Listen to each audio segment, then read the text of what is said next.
reality is that the foreign-born population into our country has quadrupled since 1970. That's a fact. It's been mostly driven by green card policy. Now, this bill allows for immediate nuclear family members to come into the country, much as they would today, and then it adds an additional points-based system. To the millions of illegal aliens that Joe Biden's releasing our country in violation of federal law, you better start packing now. He will bring peace through strength as Commander-in-Chief, standing with our allies and causing our enemies to fear us. President Trump has done it before, and he will do it again. That is just a sampling of comments made in the past by some of President-elect Donald Trump's new appointees. Here's a quick rundown of the new faces and what they'll be doing. So Elise Stefanik will be the U.S. ambassador to the United Nations. She was the chair of the House Republican Conference. Stefanik has attracted national attention in the past for her questioning of the presidents of U.S. universities over anti-Semitism on their campuses following the October 7th attacks. Now, Trump also named New York Congressman Lee Zeldin to head up the U.S. Environmental Protective Agency. He's been charged with, quote, restoring U.S. energy dominance. Tom Homan will serve as Trump's new border czar. He was a former acting director of U.S. Immigration and Customs Enforcement. And finally, Stephen Miller has been named as the Deputy Chief of Policy. So what does all that mean for Canada? And is Prime Minister Justin Trudeau doing a cabinet shuffle to better match up just like he did in 2017? Let's ask the front bench. Dan Moulton, Shakir Chambers, George Soule, and Laura Stone. Laura, I'm going to start there with you. I'm sure you've heard rumors of a possible cabinet shuffle. We have been reporting that they may be happening after this election. How important is it to pair people up who could work best with their U.S. counterparts? Look, I mean, I think Canada certainly delayed a cabinet shuffle to see kind of where the winds would blow in the U.S. election. I don't think that the Liberal government, or it would be wise for the Liberal government to try to match people like a game of chess when we're dealing with an administration that kind of, throws people off the board with a wrong move. I mean, you cannot rely on what the U.S. government is doing when you're making up your cabinet, but I think it's certainly in their minds. We saw the Trudeau government recall their Canada-U.S. cabinet committee. Some people like Chrystia Freeland and others who dealt with the Trump administration in the past, and Chief of Staff Katie Telford was also in the trenches then. So I think they've made a lot of contacts. I think it's going to be just as significant for the Trudeau government to reach out to U.S. lawmakers beyond the Trump administration on a state-by-state level and at various levels of government to try to plead the case for a solid relationship between our two countries. So I think it would be naive to suggest that the Trudeau government wasn't watching what happened on the U.S. election night, but I don't think they can. I don't think they can rely on their own choices to be completely matched up with the Trump administration. Yeah, and Dan, in the past, we had seen that you had Gerald Butts basically texting a lot with Steve Bannon, and different members of cabinet, texting with different and sort of being paired up, I would say, with other members of his administration. Do you think the Liberals, though, have that same kind of bench strength this time around to be able to do that again? Absolutely. I think, as Laura said, we've got a lot of the same team in place in Canada that was successfully able to guide things through the first Trump administration, particularly on the renegotiation of free trade agreements. So, I mean, the same playbook is going to be put into action. The government's been doing a lot of legwork in advance of this election. The reality of a second Trump presidency has been clear since last January, and the strategy has been being put into place ever since then. So I think that a lot of credit to them for being prepared for this moment, and I think ready to respond quite quickly. Not a lot has changed on the Canadian side, and in terms of the team that will be working on this file, but a lot has, I think, changed both in the personalities and the politics on the other side of the border. The reality is there are a lot of different folks that in the Trump orbit that will become very important here. That there will be some relationships with, but I think a lot of new effort will need to be put into building deeper relationships with. And then I think on the policy side, I mean, immigration is a completely different issue in a lot of ways.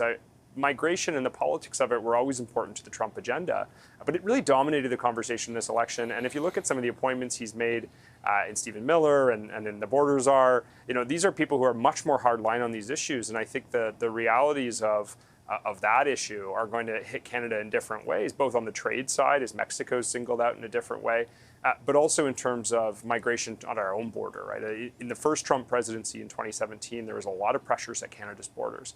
And I think we can certainly expect to see that again, and that'll obviously impact the politics in this country. One of the matchups, so to speak, Shakir, that hasn't changed, but really does have some people wondering whether or not it's the best one is, Chrystia Freeland in there, because we've heard that Donald Trump, not a big fan of hers. Freeland says that Trump respects strength. Do you think she's the best person to be the U.S. point person here? I think it'll obviously be more of a team effort. I mean, Freeland's not going to be out there working with the U.S. administration on her own, right? I think it's going to be more of a dynamic approach. Obviously, personal relationships matter quite a bit. But I think overall, from the Canadian side, I think it's just really a misalignment of policies and kind of vision between the two countries, right? You look at what we're doing here in Canada, we're increasing capital gains taxes. They want to decrease their corporate tax. We have a carbon tax. They don't. We're capping oil and gas. They want to unleash American energy. I just think overall, there's just a misalignment between what the Liberal government here believes in and wants to do moving forward versus what a Trump administration could potentially do in the years ahead. I think that's going to be a bigger issue for us, right? Even just matching up the level of competitiveness in our countries. If you want to attract investment, I think the U.S. is doing a lot more things in their country what Trump has kind of promised moving forward versus what we're doing here in Canada. I think those are going to be the issues where we have problems. I think when you bring up the trade farm, the one thing I would say is that moving forward, I don't think you can just go to the U.S. government and say, you know what, we have a special relationship, we have a unique relationship, we're your closest allies, so give us exemptions. I'm not so sure Stephen Miller or Donald Trump is going to sit there and say, yeah, you know what, you're right, we like Canada. Those kind of things are not going to work moving forward. So I think we need to kind of realize what are we going to be willing to give up in these months ahead or these years ahead with the Trump administration to at least not have the full extent of the harmful aspects of the trade policy. George, what do you think? Is it more about the people, the policy, people versus policy? Because, like Laura said, we're trying to play chess here. And, I would think that the Trump administration is kind of playing boggle instead, right? Just shaking everything up. Well, as long as they have the white pieces, I think they'll be okay. And that's one of the problems we're dealing with Trump is that it's just the chaos. It's the racism. It's the extremeness. So trying to match up minister to minister, or minister to senior rep, like you're not going to be able to find those connections, I think. And I think that that's probably in some ways a good thing. But the bigger challenge is, to your point earlier, the people just aren't around the prime minister anymore.